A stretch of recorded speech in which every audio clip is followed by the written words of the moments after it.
Claude Bartolone, président de l'Assemblée nationale française, a ouvert le bureau de l'Assemblée parlementaire de la francophonie, qui a réuni une trentaine de parlementaires, dont plusieurs présidents.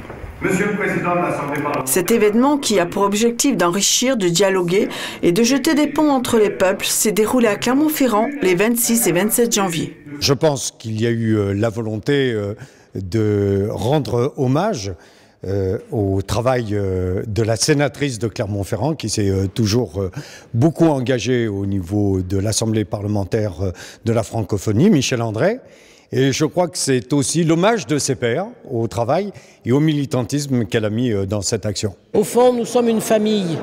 Nous venons du Canada, du Vietnam, de Suisse, de Belgique, du Cameroun, du Tchad, et donc ou du Sénégal, enfin de tous les pays sur toute la planète. Et nous avons notre avis. Chacun l'histoire qui nous environne et par rapport aux grands problèmes du terrorisme, nous sommes tous concernés, c'est clair aujourd'hui, avec plus ou moins de brutalité, plus ou moins de bonne lecture. Et nous sommes une famille dans laquelle nous vivons depuis longtemps et pour longtemps. Donc nous avons besoin de comprendre le point de vue de certains collègues, de respecter des points de vue, parfois différents sur des sujets de société. Chacun se rend bien compte aujourd'hui que tous les défis auxquels nous sommes confrontés ont une dimension internationale. C'était vrai pour l'économie, le social, le progrès, l'environnement. Et aujourd'hui, avec l'apparition de ce terrorisme, c'est encore une raison supplémentaire qui doivent nous amener, notamment sur l'espace francophone, à plus travailler ensemble pour tenir compte du besoin des peuples, pour tenir compte du besoin de liberté. C'est très précieux de se parler dans ce moment-là. D'autant plus que nous avons une très belle solidarité des pays au moment du 7 janvier. Mais au-delà de cela, on voit bien que les points de vue parfois ne sont pas les mêmes sur des sujets. Et il faut tenir compte de l'avis de chacun pour cheminer ensemble de manière durable. La francophonie, ce sont des valeurs qui sont liées aux droits humains, aux droits de l'homme.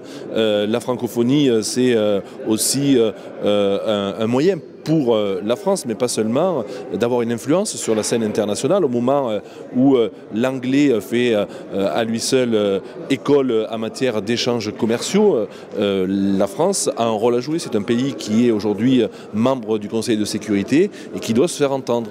Et si on ne pousse pas à la francophonie, petit à petit, c'est l'affaiblissement d'abord de notre pays. Et beaucoup de pays européens, je pense à la Suisse, je pense à la Belgique, ont tout intérêt aussi à maintenir cette culture qui est la langue française. Il faut que l'on réussisse tous à prendre la décision non seulement de la défendre, mais la parler et la promouvoir. L'on dit souvent que dans le cadre de l'augmentation de la population du continent africain, c'est une langue qui va être de plus en plus parlée, à condition qu'elle soit enseignée.